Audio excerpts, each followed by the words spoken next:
తాకట్టులో ఉన్న బంగారాన్ని విడిపించి ఆ రోజు ఆన్లైన్ ధరకే కొంటుంది కొమ్మూరి గోల్డ్.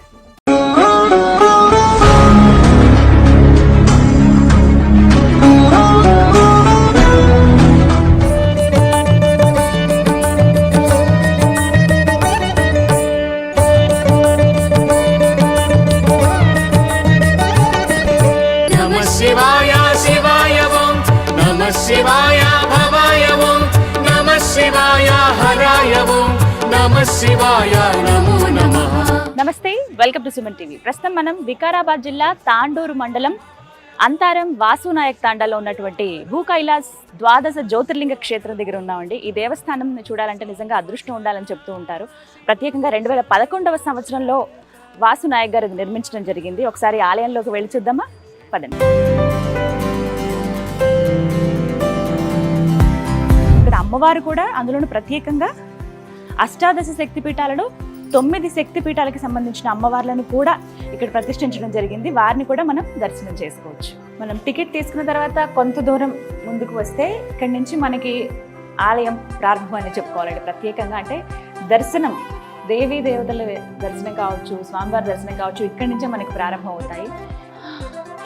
ఎంత పెద్ద శివయ్య విగ్రహము, 65 అడుగుల శివయ్య చక్కగా ధ్యానం చేసుకుంటూ కనిపిస్తారు. ఎంత బాగుందండి, చూస్తేనే అసలు 2 కళ్ళు చాలట్లేదు. చక్కగా ఉన్నారు, ముద్రలు వేసుకుంటూ ధ్యానంలో ఉన్నారు. అలాగే చుట్టూ కూడా మరికొన్ని విగ్రహాలు కూడా ఏర్పాటు చేశారు, చూడొచ్చు. శ్రీనివాస కళ్యాణ ఘట్టం ఇది, వెంకటేశ్వర స్వామి. వాసు పవర్ నాయక్ గారు 2011వ సంవత్సరంలో భూ కైలాస్ ద్వాదశ జ్యోతిర్లింగ దేవస్థానాన్ని నిర్మించడం జరిగింది. ఆత్మలింగాలు ఏవైతే ఉన్న వాటిని దర్శించుకోవాలంటే అది నిజంగా అదృష్టం ఉండాలి. ఇవాళ రోజుల్లో అంత సమయం ఉండాలి, వాటి గురించి తెలియాలి కూడా. అందరికీ తెలియాలనే ఉద్దేశంతో ఒక్క దగ్గరే వీటన్నిటిని కూడా ప్రతిష్ఠ చేయడం జరిగింది. ఆలయంలోకి మనం అడుగు పెట్టామో లేదో అడుగడుగున స్వామివారి దర్శనం మనకు కనిపిస్తూనే ఉంటుందండి. ఓవైపు విగ్రహాల రూపంలో, అంటే కథల్లాగా చెప్పుకోవడానికి వీలుగా పురాణాలకు సంబంధించినవి అవన్నీ కూడా మనకు అక్కడ స్టార్టింగ్లో కనిపిస్తాయి. అలాగే మనం ఇక్కడి నుంచి ఇంకా లోపలికి ప్రవేశించినట్టే ఎంత పెద్ద శివలింగమో చూడండి. శివయ్య, ఓం నమః శివాయ. ఎంత చక్కగా ఉన్నారో. పానవట్టం చిన్నగా ఉంది, కానీ లింగ రూపం మాత్రం, అంటే ఆ లింగం మాత్రం చాలా పెద్దగా ఉందండి, పైకి తగులుతోంది. అంత పెద్ద లింగం ఇక్కడ ఏర్పాటు చేశారు. అడుగడుగున స్వామివారి దర్శనం అని చెప్పాను కదా, ఎక్కడ చూసినా సరే శివలింగాలే మనకు కనిపిస్తూ ఉంటాయి. ఇక్కడ ప్రత్యేకంగా ఏమిటంటే స్వామివారిని దర్శించుకోవాలంటే నీళ్లల్లోంచే వెళ్ళాలండి. నిజమే నేను చెప్తున్నది. నాకు ఎప్పుడెప్పుడు లోపలికి వెళ్ళి అలా ఆ జలంలోంచే వెళ్ళి స్వామివారిని దర్శించుకుందామా అన్న కుతూహలం కలుగుతోంది. ఇంకేమాత్రం ఆలస్యం చేయొద్దు, వెళ్దాం. అయితే అంతకంటే ముందుగా ఇంకొన్ని విగ్రహాలు కూడా చూడొచ్చు. శివుడి ఆజ్ఞ లేనిదే చేవైనా కుట్టదు అని అంటారు. ఏదైనా అతని ఆజ్ఞతోనే జరుగుతాయి. మనిషి పుట్టుక దగ్గర నుంచి మరణం దాకా జరిగేటువంటి ఘట్టాలన్నీ కూడా ఇక్కడ విగ్రహాల రూపంలో కనిపిస్తాయండి. మొత్తం ఆలయం అంతా కూడా ఎన్ని విగ్రహాలున్నా నా మనసును ఎంతో కదిలించిందని చెప్పుకోవాలి. ఇదే కదా మనిషి జీవితం అని అనిపిస్తుంది. తల్లి కడుపులో పడిన దగ్గర నుంచి పిల్లోడు లేకపోతే పిల్ల బయటకు వచ్చిన తర్వాత, ఆ శిశువు జననం తర్వాత మరణం వరకు కూడా, బాల్యం, యవ్వనం, వృద్ధాప్యం, ఆ తర్వాత మళ్ళీ మరణం, మళ్ళీ ఇంకొక జీవి పుట్టుకొక కారణం అవడం, ఇవన్నీ కూడా ఇక్కడ విగ్రహాల రూపంలో ఇక్కడ ఏర్పాటు చేశారు. ఎంత చక్కగా ఉందో. మధ్యలో శివయ్య అంతా ఆడించేది, చేసేది అంతా ఆయనే కదా, ఆయన లీలలే ఇవన్నీ కూడా. ఆయన ధ్యానంలో ఉన్నారు, ఇవన్నీ జరుగుతూనే ఉంటాయి, నిత్యకృత్యాలు అనమాట. ఇలాంటి విగ్రహాలు ఇక్కడ చాలా ఉన్నాయండి. ఏదో ఒక రకంగా అంటే ఒక నాలెడ్జ్ పెంచుతున్నారనే చెప్పుకోవాలి. ప్రతి ఒక్కటి కూడా క్లియర్గా మనం ఓపికతో వచ్చి చూస్తే చాలా బాగుంటుంది. కొంత సమయం కేటాయించుకొని మీ పిల్లలతో రండి, ఇంటిల్లి పాది వచ్చి చక్కగా కాసేపు ఇక్కడ స్పెండ్ చేసినట్టు ఉంటుంది. అలాగే ఎన్నో విషయాలు మీ పిల్లలకు కూడా తెలియచేసినట్టు ఉంటుంది.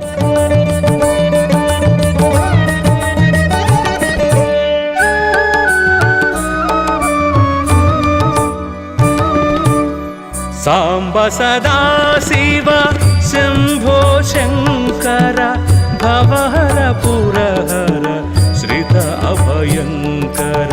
నమః శివాయ శివాయ ఓం నమః శివాయ భవాయ ఓం నమః శివాయ హరాయ ఓం నమః శివాయ నమో నమః.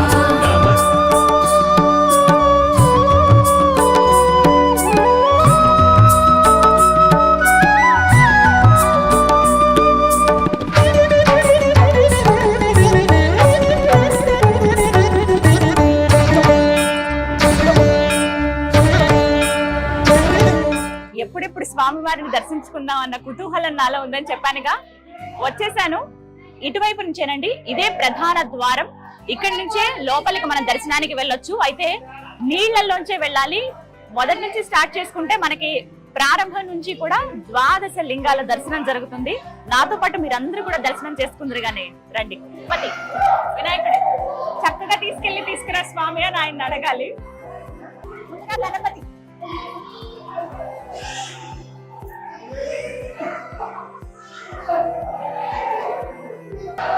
శివయ్య మనం తాకొచ్చు కూడా ఇక్కడ నందీశ్వరులు శివయ్య.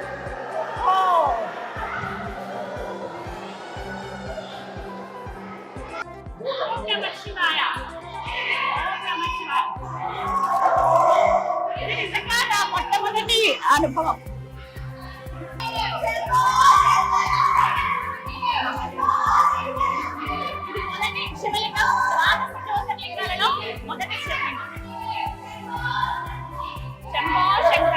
తడి వస్త్రాలతో మనం స్వామివారిని దర్శించుకుంటాం. చక్కగా స్నానం ఆచరించి అంటే అభ్యంగన స్నానం చేసుకుని వస్తాము. మీరు ఎంత శుభ్రంగా స్నానం చేసి వచ్చినా మరొకసారి స్వామివారు వారి చుట్టూ ఉన్న జలంలోనే మిమ్మల్ని తడిపి పావనల్ని చేస్తారని చెప్పుకోవాలండి. అలాగే మనకి ఇక్కడ పైన కూడా కొన్ని విగ్రహాలు ఉంటాయి. ఎక్కడికక్కడ ఓం నమ శివాయ ఓం నమ శివాయ అనేటువంటి ఆ నామాన్ని అవి ఉచ్చరిస్తూ స్వామివారిని అలా ముందుకు సాగుతూ దర్శనం చేసుకోవచ్చు.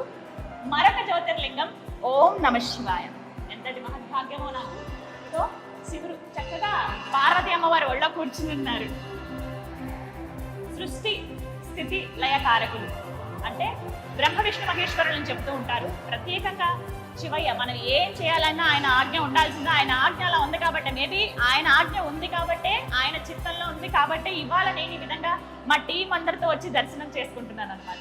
నేను అసలు కౌంట్ కూడా చేసుకోవట్లేదు, ఇంకా అలా వెళ్ళిపోతూ ఉండాలనిపిస్తుంది. తొలక స్వామివారి దగ్గరికి వెళ్ళేదాకా అలా మాట్లాడుకుంటూ వెళ్ళిపోదాము. మరొక లింగం జ్యోతిర్లింగ దర్శనం అయిపోయింది. పక్కన మనకి ఇలా విగ్రహాలు ఉన్నాయన్నమాట, అవి చూసుకుంటూ వెళ్ళొచ్చు. పిల్లల్ని చాలా జాగ్రత్తగా పట్టుకుని వెళ్ళాలి. నాకే ఇక్కడ వరకు వచ్చాయి, కొంచెం అప్ డౌన్ మనకి స్టెప్స్ కూడా ఉన్నాయన్నమాట. కొంతమందికి ఇక్కడ దాకా వచ్చేస్తున్నాయి, అయినా స్వామివారిని అలా తలుచుకుంటూ వెళ్ళిపోతున్నారు.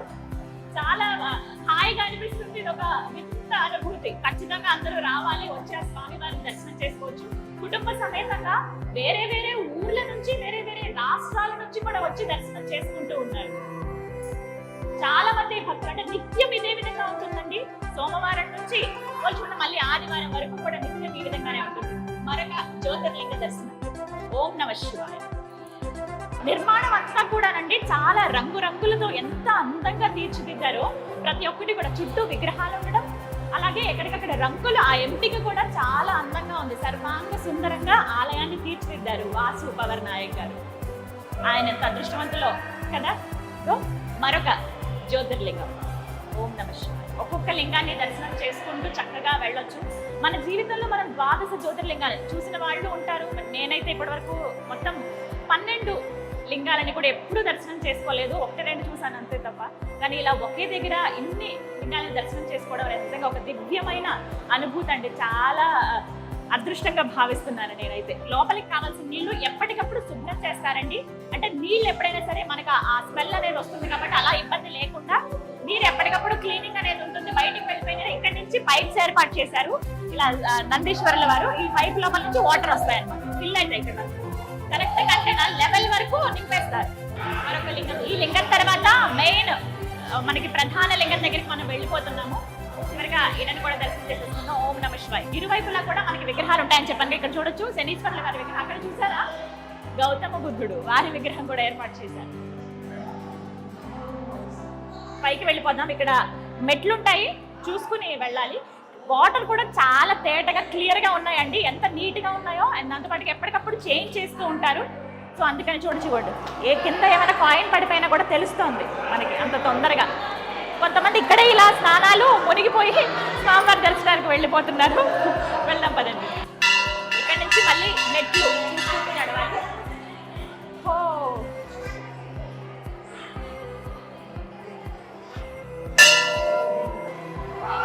వచ్చేసాం స్వామివారి దగ్గరికి. హర హర మహాదేవ శంభో. ఎంత పెద్ద నందీశ్వరులో చూడండి, స్వామివారి ముందు ఆయన ఎప్పుడు ఏం ఆజ్ఞ ఇస్తారా అది శిరసావహిద్దామా అన్నట్టుగా సిద్ధంగా కనపడుతూ ఉన్నారు. నీళ్లలో ఇలా మనం కొంత దూరం నడుచుకుంటూ భూకైలాస స్వామివారి దగ్గరికి వచ్చేసాము. ప్రత్యేకమైన ప్రధాన ఆలయాలు అంటే గర్భగుడి దగ్గరికి మనం వస్తున్నాము. ఇలా ఇదే క్యూ లైన్ అండి. అయితే ప్రత్యేకంగా ఇక్కడ 2 మార్గాలు ఉంటాయి. అందరూ నీళ్ళల్లోంచి రాలేరు. కొంతమంది వృద్ధులు కావచ్చు, చిన్న చిన్న పిల్లలు, వీళ్ళతో ఇబ్బంది పడతారు నీళ్ళల్లో. కొంతమందికి నీళ్ళంటే భయం ఉంటుంది. అలాంటి వాళ్ళ కోసం అని చెప్పి వేరే మార్గం, అక్కడ కొబ్బరికాయ కొట్టి పక్కగా ఇంకొక ద్వారం కూడా ఉంటుంది. అక్కడి నుంచి డైరెక్ట్గా వచ్చేయచ్చు, స్వామివారిని దర్శనం చేసుకోవచ్చు. వెళ్దాం. ప్రధాన ద్వారం దగ్గర నుంచి స్వామివారి దాకా, అంటే ఇక్కడ ప్రధాన దైవం భూకైలాస స్వామివారి దగ్గర వచ్చే వరకు కూడా నీళ్ళల్లో మనం నడిచిన మార్గం అంతా కూడా 200 మీటర్లు ఉంటుందండి. అక్కడి నుంచి మధ్యలో మనం 12 జ్యోతిర్లింగాలను దర్శనం చేసుకుంటూ రావచ్చు. ప్రధాన లింగం దగ్గరికి వచ్చేసాము. స్వామి ఎంత నిండుగా చక్కగా కనిపిస్తున్నారో కదా. ఈ ధూపంలో ఉంటే ఆయన నిజంగా అక్కడ కూర్చున్నారేమో అన్నంత అనుభూతి ఉంది నాకు. ఒళ్ళు జలధరిస్తూ ఉంది. ఇంత దగ్గరగా ఉండడం కూడా అది భాగ్యమే ఖచ్చితంగా చెప్పొచ్చు. మొత్తంగా చాలా నిండైన రూపం ఇది.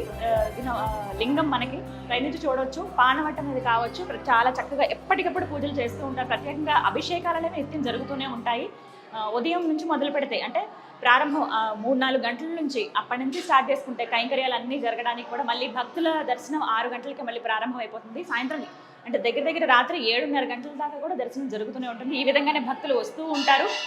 2 మార్గాలు ఉన్నాయి. అందరూ నీళ్ళలో రావాల్సిన అవసరం లేదు. కొంతమందికి మేము నీళ్ళలో నడవలేము అనే వాళ్ళకి ప్రత్యేకమైన మార్గం కూడా ఉంది.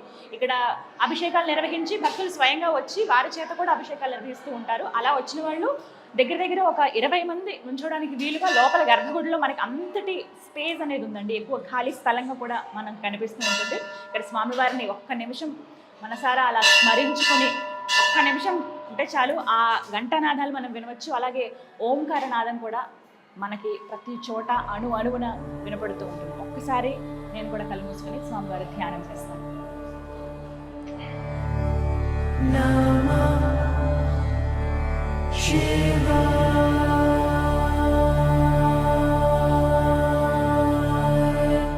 నా మనసులో మాట ఏంటో చెప్పాను. ఖచ్చితంగా ఎవరి బాధలైనా సంతోషమైనా అన్నీ మనం ఆయనతోనేగా పంచుకునేది. ఎంత హాయిగా అనిపిస్తుందో. ఇప్పుడు ఈ గదిలో సంథింగ్ ఏదో ఎనర్జీ అయితే ఖచ్చితంగా ఉందండి. ఎందుకంటే ఆ ఓంకారనాదం చెప్పేటప్పుడు మళ్ళీ ఇంత శబ్దం చుట్టూ ఉన్నప్పటికీ ఇంతమంది మనుషులు ఉన్నా కూడా మనం ఒక్కళ్ళమే కూర్చుని ఓంకారనాదాన్ని మనం అలా వింటూ ఉన్నా, మనం జపిస్తూ ఉన్నా కూడా మనకి ఒక శబ్దం మళ్ళీ రీసౌండ్ లాగా వస్తూ ఉంటుంది. అది ఇక్కడ ప్రతిధ్వనిస్తుంది ప్రతి చోట కూడా. మొదటి నుంచి ఆలయ ప్రారంభం దగ్గర నుంచి ఇక్కడ వరకు కూడా మనకి ఇక్కడ ఆ ఓంకారం అనేటువంటి ఆ శబ్దం వినపడుతూనే ఉంటుంది. చాలా హాయిగా ఉంది, ప్రశాంతంగా అనిపిస్తుంది. అమ్మవారు ఉన్నారు. స్వామివారు ఉంటే ఖచ్చితంగా అమ్మవారు ఉండాలిగా. ఇద్దరు విడిచి ఒకరిని విడిచి ఒకళ్ళు ఉండలేరు. ఆది దంపతులు. అమ్మవారికి కూడా ఇక్కడ పూజలు జరుగుతుంటాయి. జగన్మాత చక్కగా ఉంది రూపం అమ్మవారిది. ఎంత చిన్నగా నవ్వుతుంది ఆవిడ. ఇంకొక నుదుటిన బొట్టు. ఇక్కడ మొత్తం చుట్టూరు కూడా చూసారా, అందరూ ఇలా మొత్తం మోస్తూ ఉన్నారనమాట వారి చేతులతో. యక్షులందరూ కూడా దేవాలయాన్ని స్వామివారి కోసం ఎప్పుడు వారి సేవలో ఉన్నట్టుగా అనమాట. ఆదిశేషుని వెనక నుంచి స్వామివారు ఏ వైపు నుంచి చూసినా కూడా అందంగా కనబడతారండి. గర్భగుడిలో రావాలి అని అంటే అది నిజంగానే ఎన్నో జన్మల పుణ్యఫలం ఉండాలి. భూకైలాస స్వామివారిని ఈ విధంగా దర్శించుకోవడం అనేది నిజంగా అది మహద్భాగ్యమే. వీళ్ళు ఎవరైనా చక్కగా రావచ్చు, వచ్చి దర్శనం చేసుకోవచ్చు. ప్రత్యేకంగా నీళ్లలో రావడం అనేది ఒక వింత అనుభూతి. ఇలా ఈ మార్గం కూడానే మళ్ళీ బయటికి వెళ్ళిపోవచ్చు. వెళ్దాం పదండి. నిజంగా మాటల్లో చెప్పలేని అనుభూతి అండి ఇది. వచ్చి అనుభవం చెందాలే తప్ప వేరే వాళ్ళు చెప్తే అది అర్థం కాదు. నిజంగా నన్ను చూస్తే, నా మొహంలో ఆ గ్లో చూస్తేనే మీకు అర్థమైపోవాలి ఎంత హ్యాపీగా అనిపించిందో నాకు. ఇలా వెళ్ళడం మొట్టమొదటిసారి. ఇప్పటి వరకు నేను లైఫ్లో ఇలాగా ఎప్పుడు స్వామివారిని దర్శనం చేసుకోలేదు. 12 జ్యోతిర్లింగాలను ఇక్కడే చూసేశాను అన్నంత ఆనందం నాకుంది. అలాగే స్వామివారు ప్రధాన దైవం గర్భాలయంలో ఉన్నటువంటి ఎక్కువ నేను దగ్గర ఒక 5-10 నిమిషాలు అక్కడ గడపగలిగాను. అక్కడ మనకు అనుమతి ఇచ్చారు. లింగం దగ్గర నుంచినటువంటి ఆ అవకాశం అనేది నిజంగా అది ఆయన కృపే. మీరు కూడా చక్కగా ఆలయాన్ని దర్శనం చేసుకోవాలి. ప్రత్యేక ఇక్కడ ఉన్నటువంటి స్థలాన్ని అంతా కూడా మీరు వీక్షించాలి. జలంలో వెళ్ళి స్వామివారి దర్శించుకోవాలి అని అనుకుంటే గనక వచ్చేయండి. వికారాబాద్ జిల్లా తాండూరు మండలం అంతారం వాసునాయక్ తండా.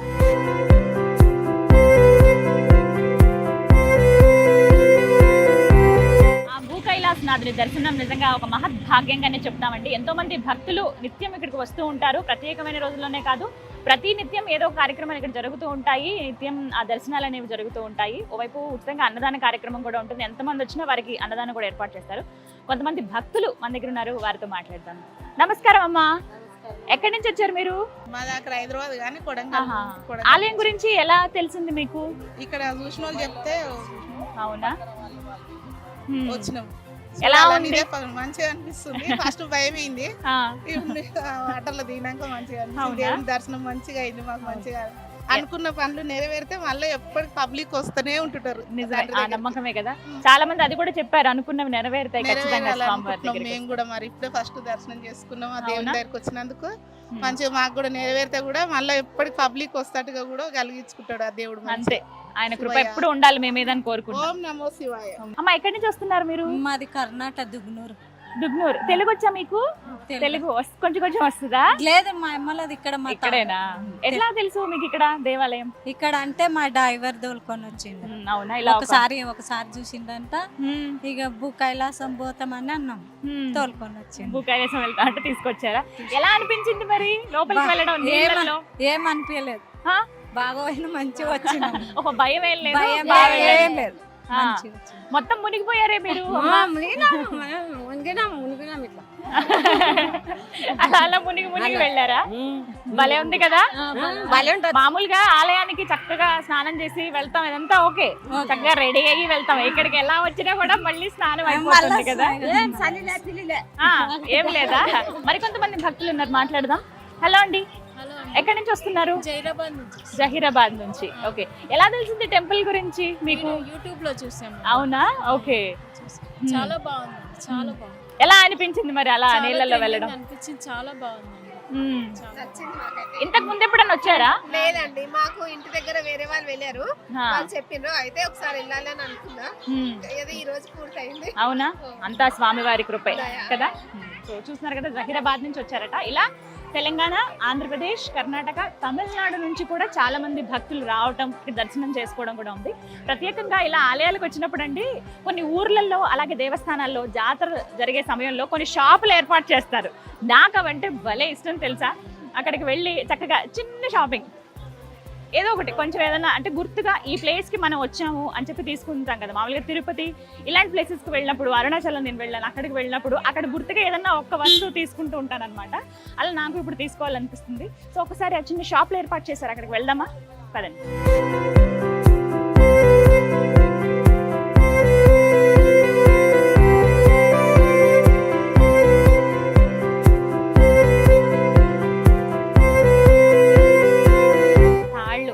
ఫేమస్. చిన్నప్పుడు ఎవరైనా పక్కనింటి వాళ్ళు ఎవరైనా వెళ్తే క్లాస్ ఫ్రెండ్స్ కానీ కంపల్సరీ తీసుకొచ్చి ఇచ్చేవాళ్ళు అనమాట, చేతి కట్టుకునే వాళ్ళు.